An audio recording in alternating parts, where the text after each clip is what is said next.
নমস্কার বন্ধুরা, আমার ছোট্ট চ্যানেলে আপনাদের স্বাগত। বন্ধুরা, এই যে দেখুন গাছে হয়েছে চিচিঙা, আর এই চিচিঙাগুলোই তোলার জন্য আমি এখন এখানে এসেছি। দেখেছেন মাত্র দুটো গাছ রয়েছে, তাতেই হয়েছে চিচিঙা, ওগুলোই আজ তুলে নেবো। আর এদিকে দেখুন হয়েছে পুঁই শাক।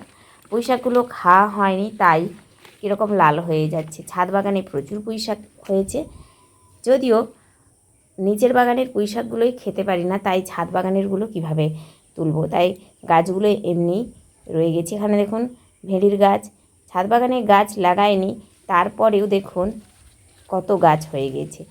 আসলে যেই বীজগুলো সবজির খোসার মধ্যে থাকে অথবা মাটির মধ্যে পড়ে রয়ে যায়, তা থেকেই হয়ে যায় এই গাছগুলি। তবে এই লাউয়ের বীজটা আমি দিয়েছিলাম, আর লঙ্কা চারাগুলো তো আমার অনেক দিন আগেরই টবের ছিল, সেই টবটাই ওপরে তুলে নিয়েছি। দেখুন লাউয়ের চারাটা শুধুমাত্র বীজ বসিয়েছিলাম, কি সুন্দর হয়েছে। এখানে দেখুন দুটো হয়েছে, আর ওদিকে হয়েছে দু তিনটে, তার মধ্যে ছোট এবং ওই একটা বড়। লাল শাকটা দেখেছেন কি সুন্দর মোটা, আর কি সুন্দর রূপ নিয়েছে। যদিও এগুলো খাওয়া হয় না বলেই নষ্ট হয়ে যাচ্ছে। আসলে একা মানুষ কত আর খাবো, তাই বিশেষ কিছু লাগানোর ইচ্ছে নেই, টুকটাক অল্প একটুই লাগিয়েছি। তবে ছাদ বাগানে এর আগে আমি প্রচুর ফুল লাগিয়েছিলাম, সেই ভিডিও আপনাদের সামনে অবশ্যই নিয়ে এসেছি অনেকগুলি। আর এখন ছাদ বাগানে কোনো গাছ লাগাবো না সিদ্ধান্ত নিয়ে ছাদ বাগানটা পুরো ফাঁকা করে ফেলেছিলাম, কিন্তু তার মাঝেও আবার টুকটাক গাছ এইভাবেই ভর্তি হয়ে যাচ্ছে। আসলে যদি গাছ লাগাই তাহলে তো প্রচুর গাছ হয়ে যাবে। ছাদ বাগানের সমস্ত টব নিচের বাগানেই রয়েছে। এ দেখুন এখানে পাট শাকের বীজ কীভাবে ওই একটা গাছ হয়ে গেছে জানি না।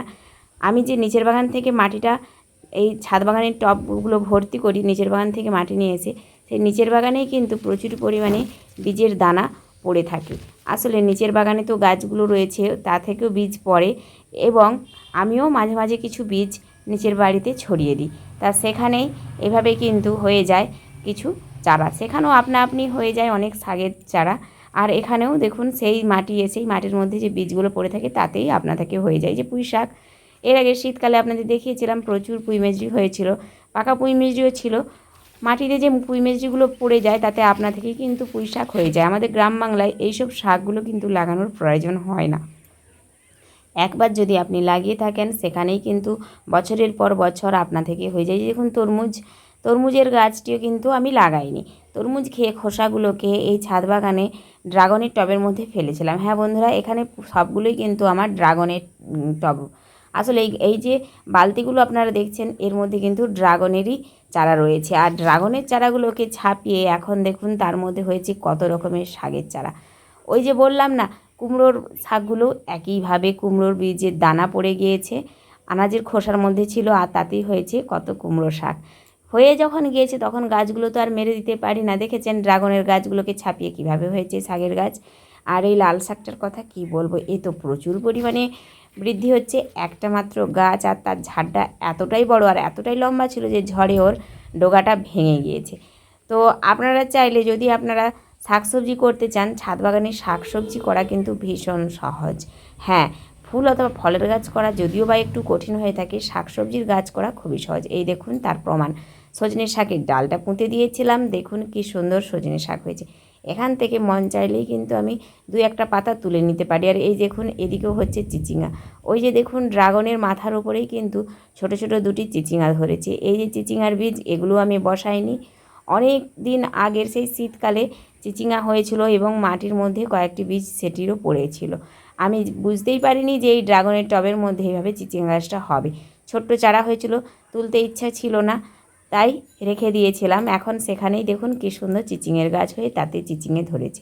এই যে সাদা শাকটা না খাওয়ার ফলে দেখুন কীরকম বীজ হয়ে গিয়েছে। শাকটা কিন্তু খুব সুন্দর হয়েছিল, তবে এই বীজগুলো আবারও যখন মাটিতে পড়বে বা ওই টবের মধ্যে পড়বে আবারও হবে নতুন চারা। এইভাবে আমি যেই শাকগুলো খেতে পারি না সেগুলো কিন্তু রেখে দিই, ছিঁড়ে ফেলে দিই না, তার বীজ পড়েই কিন্তু আবারও নতুন করে চারা গাছ তৈরি হয়। এই যে লাল শাকটা, এটার আমি দু চারটে ডগা তুলে অবশ্যই খাবো। আর এই যে দেখুন এদিকেও হয়েছে একটি লাল শাক, আর কত মোটা দেখেছেন শাকটা, দেখুন প্রচুর পরিমাণে মোটা। এই শাকগুলো কিন্তু ডাঁটা হিসেবে খেতে খুবই ভালো লাগে, অনেকেই খেয়ে থাকেন, তবে আমার বাড়িতে খাওয়ার লোক নেই, আর আমি একা কতই বা খাবো, সেই জন্য কিন্তু এগুলো এরকম পড়ে পড়ে বুড়ো হয়ে যাচ্ছে। চলুন এবার তুলে নিই চিচিঙাগুলো। এই যে চিচিঙাগুলো তুলে নিয়েছিলাম, দেখুন এখান থেকে কত পরিমাণে চিচিঙ্গা তুলেছি আমি, দেখেছেন?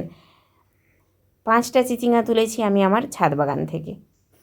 এবার আসুন আপনাদের ঘুরে দেখাই আমার নিচের বাগানটি। এই যে উঠোনে গাছগুলো সব আমি দিয়েছি, এটা একটা জেড প্ল্যান্টের গাছ। এই দেখুন এখানেও বসিয়েছি কতগুলি ডাল। জেড প্ল্যান্টের গাছটি কিন্তু এভাবে ডাল বসিয়ে দিলেই হয়। আপনার বাগানে এরকম ছোট্ট একটা ডাল আপনি নিয়ে এখানে বসিয়ে দিবেন, খুব সুন্দর চারা গাছ তৈরি হয়ে যাবে। এই যে দেখুন এখানে রজনীগন্ধা স্টিকটিতে এবার কেটে দিতে হবে, এই স্টিকে আর কোনো ফুল নেই। দেখুন এখানে হয়েছে কি সুন্দর রজনীগন্ধা। এদিকে রয়েছে নয়নতারা, এটা একটা মিলি। এই দেখুন মিলির গাছটি ছোটো টবের মধ্যে দেওয়া রয়েছে। এটা একটা লিলির গাছ, এই দেখুন এটা ওয়াটার লিলি। আর এখানে রয়েছে একটি লিলি ফুলের গাছ, এই দেখুন এটা একটা লিলি ফুলের গাছ। আর এখানে দেখুন এইটা হাইব্রিড ধনেপাতা। এই যে দেখুন এর বীজগুলো, এগুলো পড়েই কিন্তু ছাদ বাগানে আবারও কিন্তু প্রচুর প্রচুর চারা গাছ তৈরি হয়ে যাবে। এই যে দেখুন এটা হচ্ছে ধনেপাতা। আর এটা একটা পাতাবাহারের গাছ, এখানটায় রয়েছে নয়নতারা। এদিকে এটা একটা ডিফেনবেক্সিয়ার গাছ। ছোট্ট একটা গাছ থেকে দেখুন কত কত চারা গাছ তৈরি হয়ে গিয়েছে। আর এটাও একটা নয়নতারা। এখানেও দেখুন রয়েছে একটি লাল শাকের গাছ। আর এই শাকটাও দেখুন ভীষণ ঝাঁকড়া হয়, এটা একটা মানে নোটে শাক। দেখুন কি পরিমাণ ঝাঁকড়া হয়, আর ডালপালাগুলো মিলেছে দেখুন একটা টবের মধ্যে, দেখেছেন? আর ওদিকে দেখুন রয়েছে ক্যাপসা, ওই দেখুন ওখানে রয়েছে আমার একটি ক্যাপসিকামের গাছ। আর এখানে এটা একটা বট, এটা ভেরিকেটেড বটের চারা। এটা কি ফুলের গাছ আমি জানি না, একটা মিলির গাছ। আর এটা একটা মনসা, এখানে রয়েছে দোপাটি। এই দেখুন এখানেও টবে হচ্ছে পুঁইশাক। আর এই যে এটা একটা রাবার প্ল্যান্টের গাছ। এদিকে দেখুন এখানে হচ্ছে একটি বেগুন, এটি একটি বট। এই বটটিকে আমি বনসাই করব। দেখুন বট গাছটি কিন্তু এই বর্ষার জল পড়ে ভীষণ একটি সুন্দর রূপ নিয়েছে আমার এখানে। আর এটা হচ্ছে একটা অ্যাডিনিয়ামের গাছ, দেখেছেন অ্যাডিনিয়ামের ফুলটা? এই দেখুন এদিকে হচ্ছে সাদা ফুল। আর অ্যাডিনিয়ামের গাছের মধ্যেই হয়েছে একটি চেরি ফুলের গাছ, এই দেখুন। আর এই যে দেখুন অ্যাডিনিয়ামের গাছটি কিন্তু একটি ভীষণ সুন্দর রূপ নিয়েছে। আর এটা একটা পেন্সিল ক্যাকটাস, এখানে দেখুন অ্যালোভেরা। আর এই যে গোলাপ, গোলাপটা যাই টাইমে আমার এখানে সবসময় কিন্তু একটি করে গোলাপ হচ্ছে। দেখুন কুঁড়ি, এই দেখুন ফুল এখানে প্রচুর হচ্ছে। আবার দেখুন এসেছে এই যে নতুন কুঁড়ি। সারা বছরই আমার এখানে কিন্তু এই গোলাপটা হয়। এটা একটা লেমন গ্রাসের গাছ, এই দেখুন এটা একটা লেমন গ্রাসের গাছ। এটা কি ফুলের গাছ আমি জানি না। এই দেখুন এই যে নোটের শাকটি, এটি ছোটো টবের মধ্যে দেখুন হচ্ছে একটি বেগুন চারা। আর এখানে একটি গোলাপের গাছ ছিল, সেটি মারা গিয়েছে। এই দেখুন এই নোটের শাকটি কিন্তু প্রচুর পরিমাণে হয়। আর এটা কি গাছ এটাও আমি ঠিক নামটা বলতে পারছি না। দেখুন এখানে কতগুলি স্নেক প্ল্যান্ট, পার্পেল হার্ট। আর এদিকেও রয়েছে কতগুলি স্নেক প্ল্যান্ট, অ্যালোভেরা। এই যে অ্যাডেনিয়ামটা দেখছেন এটা আমার ডাল থেকে তৈরি।